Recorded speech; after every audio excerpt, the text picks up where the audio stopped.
Selamat datang di Kembang Bore, tempat di mana kisah-kisah gelap yang tersembunyi mulai terungkap. Matikan lampu, pasang headset kalian. Karena malam ini kita akan memasuki cerita yang tak semua orang berani dengar.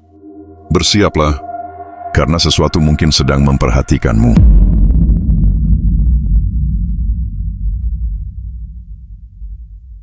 Aku tidak pernah benar-benar percaya pada cerita-cerita tentang alas roban.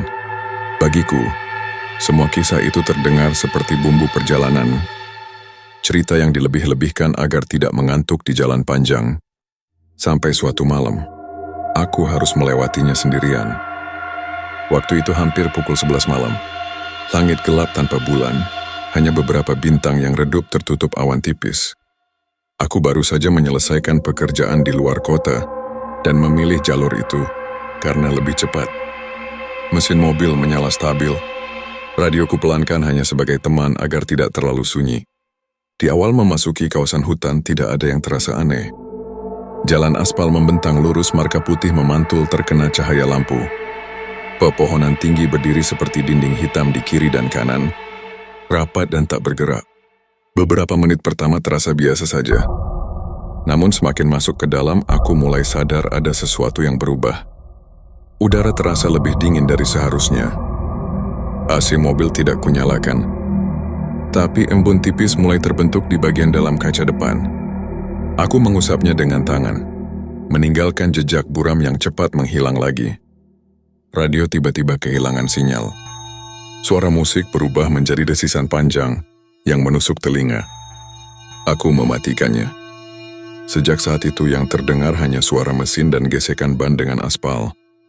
Sunyi yang tadinya terasa tenang perlahan berubah menjadi menekan, seolah ada ruang kosong besar yang memeluk mobilku dari segala arah. Di sebuah tikungan panjang, aku melihat sesuatu di kejauhan. Awalnya kukira hanya bayangan pohon yang memanjang ke jalan. Namun semakin dekat, bentuknya semakin jelas. Sosok itu berdiri di sisi kiri jalan, sedikit masuk ke bahu aspal. Tidak bergerak, tidak melambai. Hanya berdiri dengan kepala tertunduk. Aku memperlambat laju mobil, mencoba memastikan apa yang kulihat. Sosok itu tampak seperti perempuan dengan pakaian panjang yang menjuntai. Rambutnya gelap dan tampak berat seolah basah. Jarakku mungkin tinggal 15 meter ketika lampu mobilku tiba-tiba meredup sesaat, seperti kehilangan tenaga. Hanya sepersekian detik, tapi cukup untuk membuat dadaku berdebar keras. Ketika cahaya kembali normal, sosok itu sudah tidak ada. Jalan di depanku kosong. Hanya pepohonan dan kabut tipis yang entah sejak kapan mulai turun. Aku berhenti sejenak menoleh ke kaca spion kiri dan kanan. Tidak ada siapa-siapa. Aku menarik napas panjang, mencoba meyakinkan diri bahwa mungkin itu hanya ilusi mata karena lelah. Namun perasaan diawasi tidak hilang. Justru semakin kuat. Seperti ada sesuatu yang berjalan sejajar dengan mobilku, tersembunyi di balik pepohonan, mengikuti setiap gerakan, setiap tikungan yang kulewati. Beberapa kilometer kemudian, aku menyadari sesuatu yang lebih mengganggu. Aku merasa sudah melewati tanjakan yang sama 2 kali. Ada pohon besar dengan batang bercabang 2 yang bentuknya sangat khas. Aku ingat jelas karena cabangnya menyerupai huruf Y yang aneh dan miring. Namun setelah 5 menit berkendara lurus, aku melihat pohon yang sama lagi di sisi kanan jalan. Bentuknya identik. Bahkan ada papan kecil miring di dekat akarnya. Aku mencoba melihat ke spion tengah. Tidak ada kendaraan lain di belakang. Tidak ada lampu dari arah berlawanan.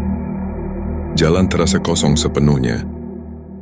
Seolah hanya aku dan hutan yang saling menatap dalam diam. Rasa tidak nyaman itu berubah menjadi ketakutan. Pelan-pelan ketika jam di dashboard mobilku berkedip. Pukul 11.23 berubah menjadi 12.01 tanpa proses yang wajar. Tidak ada loncatan menit. Tidak ada peringatan. Hanya berubah begitu saja. Aku merasa baru saja masuk sekitar 20 menit yang lalu. Tidak mungkin sudah hampir tengah malam.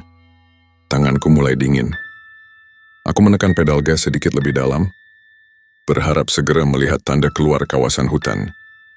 Namun papan penunjuk arah yang biasanya Ada di beberapa titik, tidak terlihat sama sekali.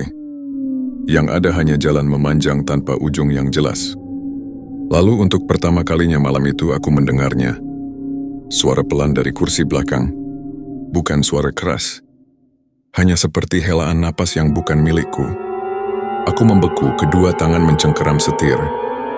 Aku tahu tidak ada siapa-siapa di mobil. Aku berangkat sendirian. Pintu sudah kukunci sejak awal. Namun suara itu terdengar lagi, kali ini lebih dekat, seperti tepat di belakang telingaku. Aku tidak berani menoleh. Karena di alas roban aku mulai sadar satu hal. Kadang bukan apa yang kita lihat yang berbahaya, melainkan apa yang memilih untuk ikut bersama kita tanpa pernah kita sadari. Aku berusaha meyakinkan diri bahwa suara itu hanya gema dari dalam kepalaku sendiri. Mungkin karena terlalu fokus pada jalan, terlalu lama berada dalam sunyi. Namun helaan napas itu terdengar lagi. Pelan teratur, seolah seseorang sedang duduk santai di kursi belakang, menikmati perjalanan yang sama denganku. Tanganku berkeringat di setir. Dalam keadaan seperti itu, keputusan paling sederhana terasa seperti pertaruhan besar. Menoleh atau tetap menatap lurus ke depan. Di alas roban, setiap pilihan terasa memiliki konsekuensi yang tidak bisa ditebak. Akhirnya, dengan gerakan sangat pelan, aku menggeser pandangan ke kaca spion tengah. Awalnya hanya gelap. Kursi belakang tampak kosong seperti seharusnya. Tapi ada sesuatu yang berbeda. Kegelapan di sana terasa lebih pekat dibandingkan bagian mobil lainnya. Seolah bayangan tidak mengikuti aturan cahaya. Aku mengedipkan mata, mencoba fokus. Dan di detik berikutnya, samar-samar terlihat bentuk. Tidak jelas, tidak utuh. Hanya siluet seperti seseorang yang duduk membungkuk, kepala tertunduk, rambut menjuntai menutup wajah. Aku langsung menoleh cepat ke belakang. Kursi itu kosong. Benar-benar kosong. Jantungku berdetak keras sampai terasa di tenggorokan. Aku kembali melihat ke kaca spion. Siluet itu muncul lagi. Kali ini lebih jelas. Tidak bergerak. Tidak bernapas dengan suara keras. Hanya ada. Seperti bayangan yang menolak hilang. Aku mencoba menyalakan lampu kabin. Tombolnya kutekan berkali-kali. Tidak menyala. Padahal sebelumnya normal. Udara di dalam mobil mendadak terasa sangat dingin, menusuk kulit. Bau tanah basah dan sesuatu yang manis namun busuk mulai memenuhi ruang sempit itu. Bau yang sama seperti cerita orang-orang tentang bunga yang tidak terlihat, tapi tercium kuat di tengah hutan. Selama aku tidak menatapnya, mungkin saja ia tidak akan melakukan apa-apa. Aku menelan ludah dan memutuskan untuk tidak lagi melihat ke spion. Aku mempercepat laju mobil, berharap segera menemukan ujung hutan. Namun justru saat itu kabut turun lebih tebal. Pandanganku hanya menjangkau beberapa meter ke depan. Marka jalan mulai terlihat samar. Pepohonan seperti bergerak mendekat. Batang-batangnya tampak lebih rapat dari sebelumnya. Aku merasa seperti tidak lagi berada di jalan raya, melainkan di lorong panjang yang perlahan menyempit. Tiba-tiba setir mobilku terasa berat. Sangat berat, seolah ada tangan lain yang ikut memegang dan menariknya perlahan ke kiri. Aku melawan, menahan agar tetap lurus. Tapi tarikan itu konsisten, tidak kasar, hanya mantap. Seperti seseorang yang tahu arah tujuan dan yakin aku akan mengikutinya. Ban kiri hampir menyentuh bahu jalan. Di balik kabut aku melihat sekilas celah di antara pepohonan. Sebuah jalur tanah yang tidak beraspal. Samar namun cukup lebar untuk dilalui kendaraan kecil. Dan entah kenapa, ada dorongan aneh dalam pikiranku untuk membelok ke sana. Dorongan yang terasa bukan berasal dari logikaku sendiri. Di saat yang sama, suara dari kursi belakang berubah. Bukan lagi helaan napas. Kini terdengar seperti bisikan sangat pelan, terlalu pelan untuk dipahami jelas. Namun aku menangkap satu kata yang diulang perlahan. Turun, bukan teriak. Bukan ancaman. Hanya ajakan lembut yang diulang. Berkali-kali, turun, turun, turun, tanganku gemetar. Kakiku hampir tanpa sadar melepas tekanan pada pedal gas. Mobil melambat. Jalur tanah itu semakin dekat. Hutan di sisi kiri tampak lebih gelap dari sisi kanan, seolah menyimpan ruang kosong yang lebih dalam. Dalam sepersekian detik yang terasa sangat panjang, aku menyadari satu hal yang membuat darahku serasa berhenti mengalir.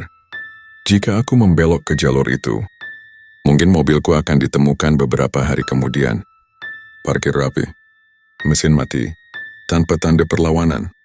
Seperti kisah-kisah yang selama ini hanya kudengar dari orang lain. Dan mungkin namaku akan menjadi satu lagi cerita tentang orang yang tidak pernah keluar dari alas roban. Kesadaran itu seperti tamparan keras. Aku menginjak pedal gas sekuat tenaga dan memaksa setir tetap lurus. Suara bisikan itu tiba-tiba berhenti. Sunyi total. Tapi aku tahu, sesuatu baru saja kecewa karena aku menolak mengikuti panggilannya.